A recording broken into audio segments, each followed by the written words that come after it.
Pada dini hari, tanggal 1 September tahun ini, Bapa kami, Tuhan Yahweh, berbicara 113 hal kepada Sibo Tiesong.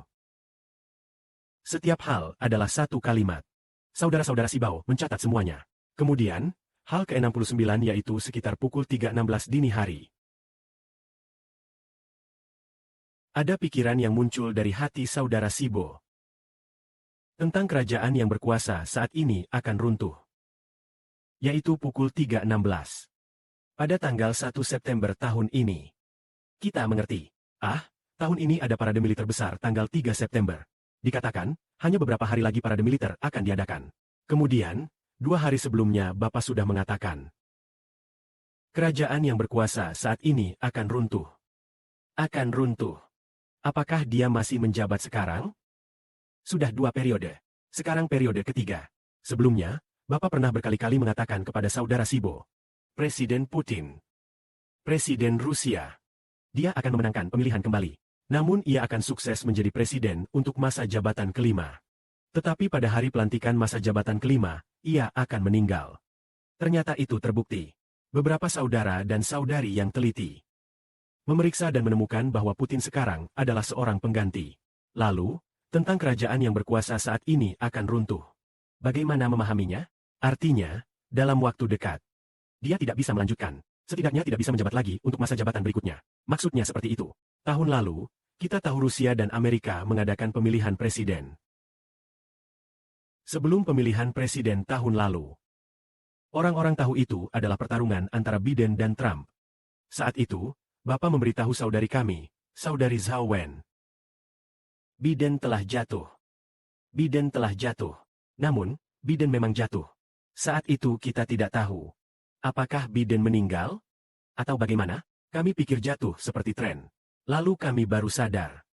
Ternyata itu berarti rezimnya berakhir. Berarti sudah berakhir.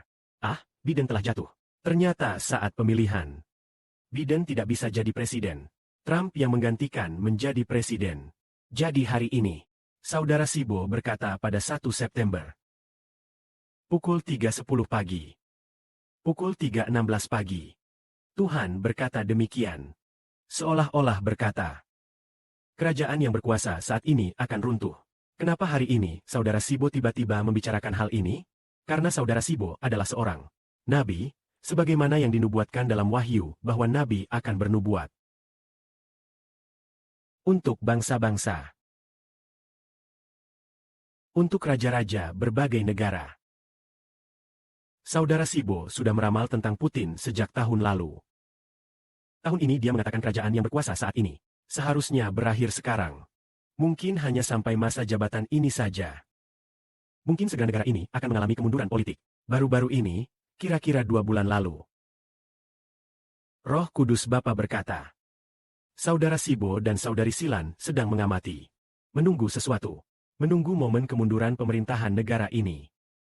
Artinya, Injil kita tidak bisa disebarkan. Tidak bisa disebarkan. Setiap hari ada 24 sesi. Kita tidak bisa membagikan ke lingkaran teman. Video kita cepat dihapus di platform. Tidak bisa disimpan. Kenapa? Karena negara ini memblokir dengan sangat ketat. Kebenaran firman Tuhan tidak bisa disebarkan. Karena penguasa memblokir. Apakah Tuhan akan membiarkan begitu saja? Orang yang tidak diberi bakat akan bekerja di surga. Hal ini akan menyebabkan munculnya Injil pemimpin biru. Negara penyebar itu, tak lama lagi akan mengalami gejolak atau kekacauan politik. Atau berbagai macam kekacauan ekonomi. Baiklah, agar kabar baik kita semakin mudah tersebar. Karena begitu, setiap kali kita menyebut Tuhan Yesus Kristus, begitu menyebut karunia, mereka sangat membenci, sangat membenci. Oleh karena itu, rezim seperti itu seharusnya segera berguncang. Begitulah, kemudian setelah 1 menit tepat pada pukul 33.18, pukul 3.17, pada pukul 16 menit, si Bea berkata, Roh Kudus berkata demikian, rezim Maha Suci zaman ini telah binasa. Kemudian, si Bea bertanya kepada Bapa Surgawi, Ayah, kapan rezim Partai Komunis Tiongkok akan berakhir? Tidakkah engkau memberitahu kepada anak MU? Setelah 1 menit, tepat pada pukul 3.18, Bapa Surgawi berkata, rezim hanya bisa diserahkan kepada Israel saja. Maksudnya, kekuasaan kerajaan yang menguasai dunia hanya diberikan kepada Israel. Kemudian, ada sebuah suara yang berkata, mengenai kegoncangan dunia ini. Apakah kamu percaya? Saudara-saudara, Apakah kalian percaya? Dunia akan segera berguncang. Ya, kegoncangan akan terjadi. Karena jalannya memang susah ditempuh. Gospel kita sungguh sangat sulit untuk diterima. Maka, kegoncangan akan segera terjadi. Kami memuliakan Bapa. Karena dunia setan ini harus berguncang. Harus dimusnahkan. Supaya kerajaan Tuhan. Seperti beberapa waktu yang lalu. Mungkin 2 bulan yang lalu. Tuhan Yesus Kristus berkata demikian kepada saudara-saudara Luther. Bukankah kejatuhan setiap zaman semua demi mewujudkan kerajaan Tuhan? Kerajaan Tuhan, yaitu negara Israel, yaitu kejatuhan setiap zaman. Artinya, negara ini, negara itu, negara ini, dan negara itu mengalami kejatuhan untuk merebut kekuasaan. Untuk diberi kepada kerajaan surgawi. Diberikan kepada Israel yang utama. Semua karena alasan ini. Bapa membuat negara ini melemah dan negara itu runtuh. Negara ini berguncang dan negara itu berguncang. Kekacauan, dalam waktu singkat mengganti presiden dan kepala negara. Pergantian terjadi begitu sering. Negara mengalami krisis internal yang parah. Semua itu untuk mewujudkan kerajaan Tuhan. Amin.